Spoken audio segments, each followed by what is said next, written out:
PizzaGate and Also, a lot of language that appears to be coded regarding food. I wanted to let you know the crew really appreciated the pizza. People pointed out that the comet logo features crescent moons similar to some depictions of Moloch. Old World God's name appears in an Instagram post by Jimmy Comet. Then on the bottom left, you can see the word Moloch. Susan Sandler, a philanthropist and political donor who did donate to Hillary Clinton's 2016 campaign run, to John Podesta. The email reads, "Hi John, the realtor found a handkerchief. I think it has a map that seems pizza related." What is PizzaGate? For whatever reason, pizza has been getting showed up in the Epstein files. And we're going to be diving into it, discussing it. What does it detail? Very, very fascinating stuff. Very disturbing stuff. Here we go. of course, then you get all of these, things like PizzaGate and accusations of one form or another. But here's an interesting thing to consider.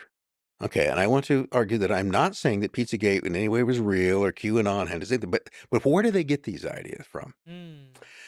So let's ask ourselves, do pedophiles exist? Yeah. Do organized organizations exist? Yeah, they share information, pictures. They're out there on the dark web. They cooperate.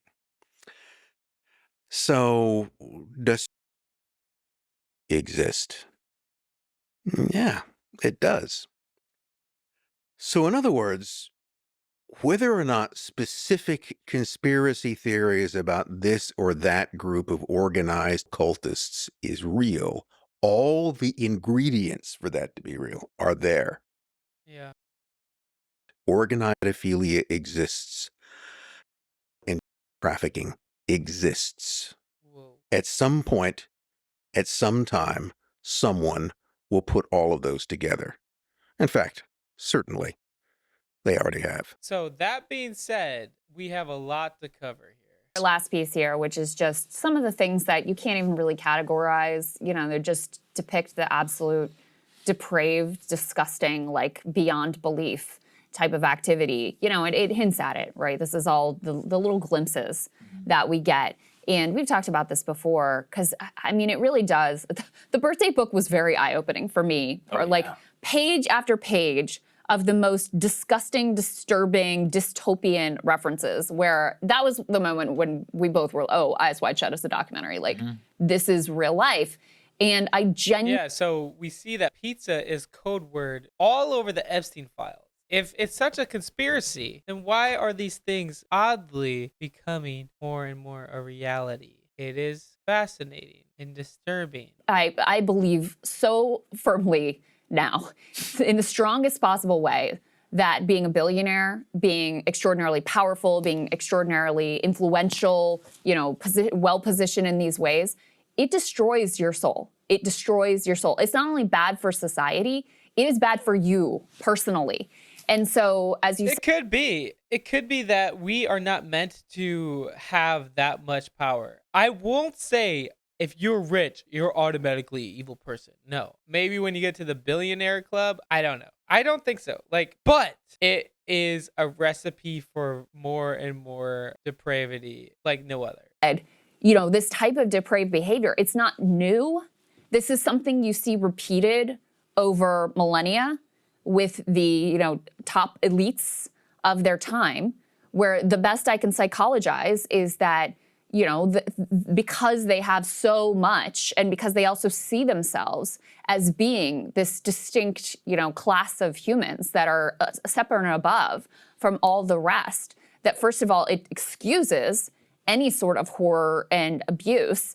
And Jeffrey Epstein, clearly, if you read these emails, has a specific Jewish supremacist ideology that he believes in, which is part of his own mental architecture of why he believes he's justified in doing all of these things that he does, because he's different.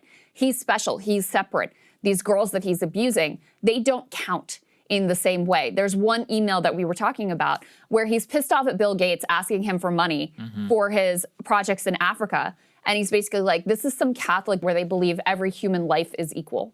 That's what he says. That he does not believe that every human life is equal. And that's insane. I think that's the amazing thing about Christianity is all people are created in the image of God and they have infinite value. that Bill Gates might subscribe to that ideology. So in any case, you know, I think you get that mentality, you get this level of decadence, you know, the normal pleasures that you and I engage in, like they don't hit the same. And so you just do this increasingly disgusting and depraved behavior and end up with, I mean, things that I think most ordinary people could not even conceive of. So let's go ahead and put this, some of this together. Again, these are like the glimpses we get in these emails, right? There's this video of Epstein in a kitchen, and the girls here are redacted. Girls, women, we don't know their age. You can tell from the reflection that it is females, and you can hear their voices. You can see him like chasing them around the kitchen island, you know, in his sweatpants, and they're, you know, giggling, and he's going after them. That's enough of that. Let's put G2 up on the screen. This is another one of these perplexing photos where you're like, why did you let yourself be photographed like this? We don't know who this dude is, laying with his belly hanging out in, you know, his underwear, and then two females of indeterminate age, potential victims. We don't know. They're with him. So you got that one. Let's put this G3 up on the screen. This is from a Harvard professor. Yeah. So it says, our spy was captured after completing her mission. This is from the Harvard professor. And Epstein replies, did you torture her? Okay, what does that mean? Does that mean what it appears to mean? Is this some sort of a joke, an inside joke between the two of you? There were a number of references to torture in all of this. In addition, let's put G4 up on the screen. There was also a lot of language that appears to be coded regarding food. I wanted to let you know the crew really appreciated the pizza. Another email read, this is better than a Chinese cookie, see attached. Let's go for pizza and grape soda again. This one talks about... Yeah, I doubt that they're getting pizza and grape soda. I really don't think so. This is all messed up. That's the pizza. You mean radiating a soft glow with the look of bliss and excitement. There's one more, I think, in this list as well. Sorry, I have no stomach for even the slightest aggro. I don't have the stomach for it for any drama, imaginary or real. I'm still fragile off the last one and scared of shadows. This is in response to some videos that were shared where Jeffrey Epstein himself says, I watched all of these videos, don't send any more. And then Ghislaine is like, I can't stomach any of this. What the did you send that Jeffrey Epstein was like, no more? Well, and remember that they have some sort of OPSEC because previously. So that's the whole idea with pizza. And there's seemingly some PizzaGate. And with this guy here, he explains the internet's darkest rabbit hole, PizzaGate. And I think his name's Chase. So we're going to be checking some of this out. I'll have all the links to this in the description below. Could you imagine a world where the top 1%, the elites of our society, the ruling class, the ones who run the government and are pulling the strings behind everything, are secretly involved in some of the most depraved things that you could ever possibly imagine? I'm getting a feeling of deja vu. I feel like I've heard this story before somewhere. Nowadays, that might not be that hard to believe, but back in 2016, this was something that was unfathomable to most people. How's it going, everyone? Welcome or welcome back. My name is Chase, and today we are talking about PizzaGate. So when PizzaGate started gaining traction during the heated 2016 election cycle on places like Poll, 4chan's political board, it wasn't hard to initially dismiss the whole thing as nothing more than a crazy alt-right conspiracy. But I think it's worth revisiting the theory in modern times. Right, because everyone's been using these code words over and over, and it's something that is truly despicable. That's the thing with money. Money is a scary thing. It really, really shows your character, your flaws. Sometimes people might not do the most deplorable, disgusting things because they can't. They don't have the capability and the resources to. But the people with millions of dollars, they could do whatever they want if they absolutely wanted to, because money can buy a lot of things. But the one thing that it cannot buy is true happiness, true joy. Maybe it can buy happiness for a little bit, but not joy. And that's why so many millionaires are so depressed. Cycle on places like Poll, 4chan's political board, it wasn't hard to initially dismiss the whole thing as nothing more than a crazy alt-right conspiracy. But I think it's worth revisiting the theory in modern times, especially in light of recent events. Let me say first and foremost that I have no political bias here, and all I care about is the evidence that has been presented. My goal is not to convince you that PizzaGate is real, nor is it to disprove it. All I'm here to do is present to you the theory as a whole and all the supporting supporting evidence, and then you can come to your own conclusions. I'll also note here that I've spent over a month going down this rabbit hole, and every mainstream source is so quick to say that it's debunked and there's no truth behind it at all, but I haven't seen a single one of them actually debunk any of the evidence. But you should obviously take their word for it, because they probably have hundreds of millions of dollars, billions of dollars even, and I'm just a little in my room sitting at my computer, so I'm sure they just have more information that I don't and no one else does for some reason. Viewer discretion, of course. We're going to be talking about some dark years. PizzaGate sparked in 2016 when WikiLeaks published over 20,000 emails from the inbox of John Podesta, Hillary Clinton's campaign chairman during her presidential run. Immediately after these leaks were published, people online began scanning these emails line by line, finding many strange references and jokes that sparked suspicion that there was something more going on here. Before we go over some of these emails, it's important to note here that while the interpretations of the coded language within the emails is unsubstantiated,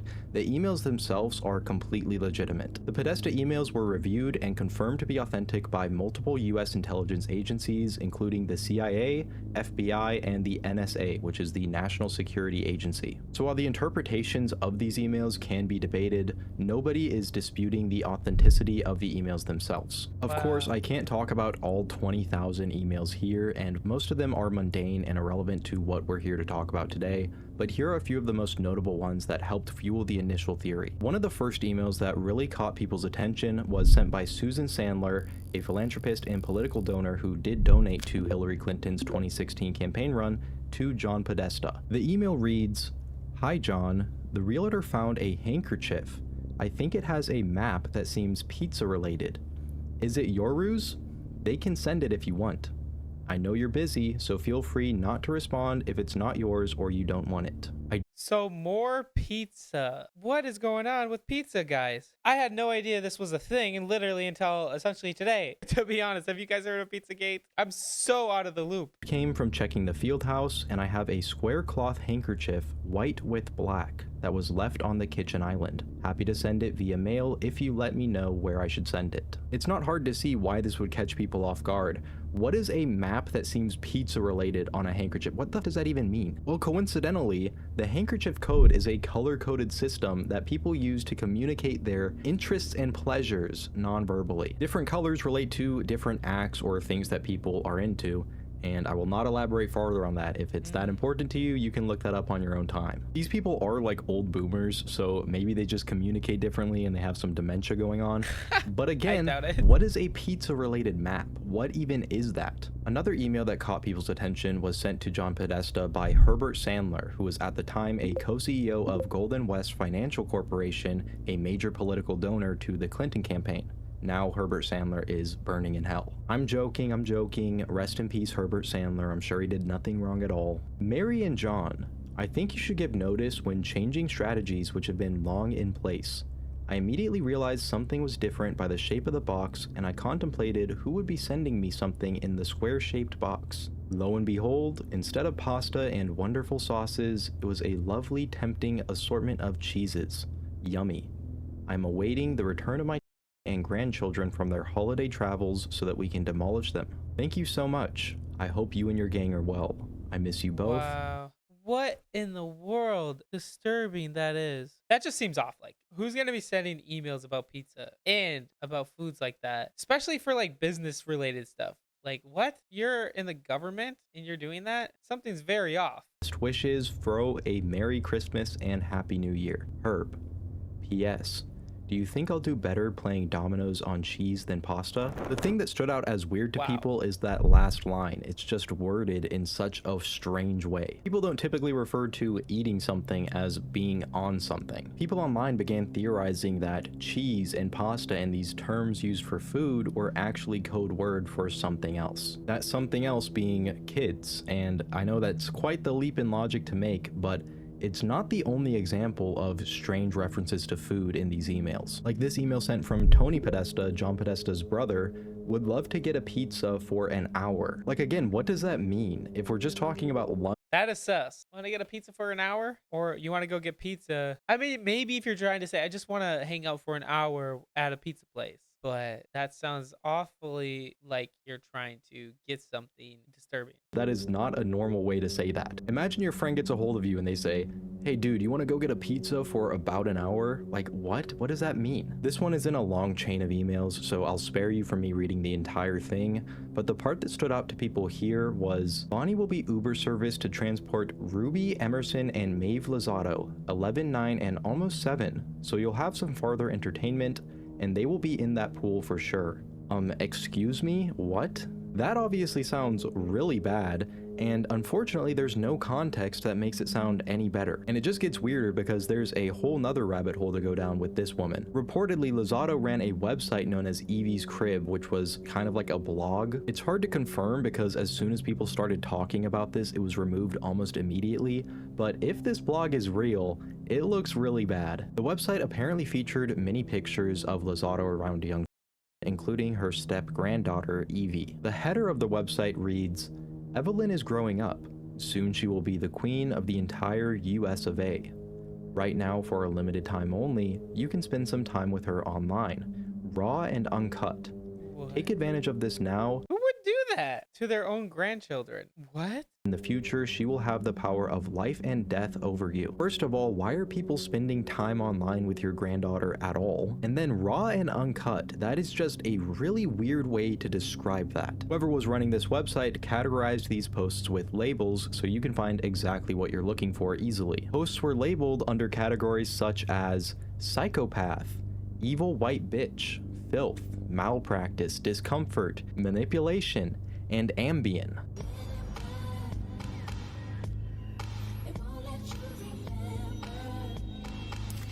Sorry.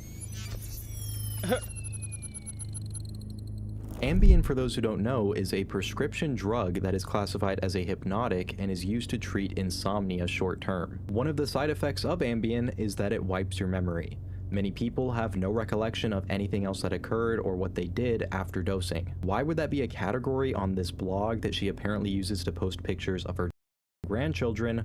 That's really anyone's best guess. Another picture on this blog shows a baby after bath time, and while not inherently sinister, it's definitely a little bit weird even though you can't see anything. But the caption here is what really stands out. It ends with, unrated version of this photo available only to premium subscribers. At the absolute best, if this website is real, which again I can't confirm, this is an incredibly weird and tasteless joke to make. This is something that I feel uncomfortable even saying right now. Yeah, that's disgusting. So now they get into some cult stuff and worshiping other gods. Something strange. Now stay with me because this is gonna sound like a reach, and it did to me at first too, but people pointed out that the comet logo features crescent moons similar to some depictions of Moloch. For those of you who don't know, Moloch is a deity from the Hebrew Bible strongly associated with sacrifice. Some depictions of Moloch, especially later depictions, show him with a star on his forehead and 2 crescent moons around either one of his hands. I know this seems like a massive reach, but guess what old world god's name appears in an Instagram post by Jimmy Comet? That's right, in this post on Jimmy Comet's Instagram showing off some Christmas presents he received,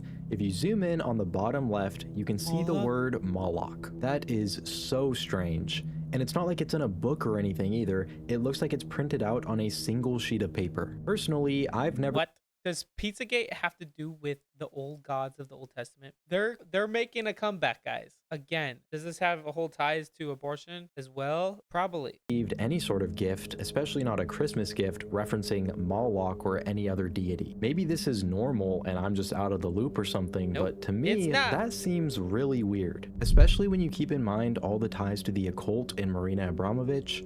It's all just so strange, and when that's the best case scenario, when the best case scenario is that you do occult rituals and worship old world deities that are connected to human sacrifice, it doesn't exactly leave a positive impression on people. The PizzaGate conspiracy all coalesced into one incident that took place at Comet Ping Pong, and my good friend Mr. Pild is gonna jump in and give you the rundown on the entire event. In 2016, a crazed lunatic, driven mad by absurd conspiracy theories, stormed into Comet's Pizza armed with a rifle. Totally incoherent and insane, of course, he starts firing wildly at everyone and hurts no one, and only destroys one very peculiar and convenient item. According to the official Department of Justice narrative, 29-year-old Edgar Welch did indeed walk into Comet's Pizza armed with a AR-15 and a revolver. Customers and employees alike fled. while Edgar himself remained inside of the restaurant for about 20 minutes. What was he doing in there? Well, he found a locked closet door, and he tried to jimmy it open. But when he couldn't, he decided to fire rounds into the door. After that, he didn't try and continue to get inside, he didn't break down the door, he stashed away his rifle and his revolver, walks outside unarmed, and is then arrested and sentenced to 4 years in prison. Now, what was inside that closet randomly that happened to get hit and destroyed? It was a computer, and everything on it was now gone. I don't know about you, but even before looking deeper into it, even the official narrative is very weird. It's just way too clean for an active shooter event like this. Historically speaking, these are not so happy ending. Authorities claim that the AR-15 and the revolver were recovered inside of the restaurant, and then they discovered a shotgun hidden in his trunk with some ammunition. But one of the only eyewitnesses to this event, a lawyer in Maryland named Sharif, who was there with his wife and kids, claims that Edgar walked in initially with a shotgun. While this whole thing was going down, Sharif was making a series of tweets detailing the situation, while he also claims that Edgar stashed away this shotgun potentially for future use. In the official narrative, it does describe Edgar stashing weapons away for potential future use. However, my problem lies in the discrepancy between what kind of weapon. And that's because you don't have to be a firearms expert to tell the difference between a shotgun and an AR-15. They're very distinct. They have very distinct profiles and... Okay, so are the gods of the Bible returning and people are starting to worship them secretly? Is that what this is all about? I am trying to wonder. Look at the warning in the Bible talking about offering sacrifices to Moloch. Okay, it's really disturbing. Leviticus 18:21 says, "Do not permit any of the children to be offered as a sacrifice to Moloch. You must not bring shame to the name of your God. I am the Lord." Leviticus 22 says, "Give the people of Israel these instructions, which apply both to native Israelites and to the foreigners living in Israel. If any of them offer their children as a sacrifice to Moloch, they must be put to death.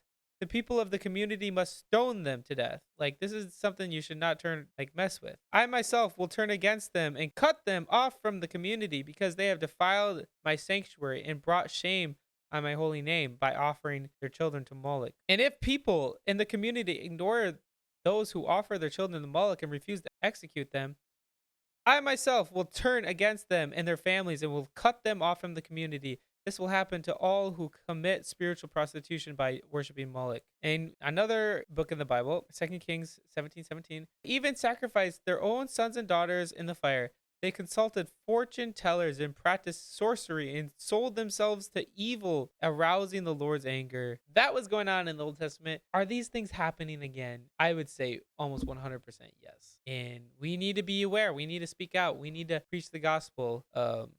Especially in the places that are known, not in the conspiracies. But what is the modern Moloch worship now? Abortion. People are offering their babies up so that they can have a better life. They're told, you're not ready for a child. That's going to ruin your life. You're never going to have the life that you always wanted. So they offer it up so that they could have a better life. They could be free. That is the same symbolic message. Disturbing, deplorable, and awful. And yeah, we need to speak out against that. Anyway, guys, thank you so much for watching. I encourage you to hit the like button and subscribe if you haven't. And I encourage you to always keep on trusting Jesus, even when the world is falling apart, even when we make mistakes, even when we fall short. I encourage you to put your faith and trust in him. Anyway, guys, love and appreciate you all. Have an amazing day, and God bless.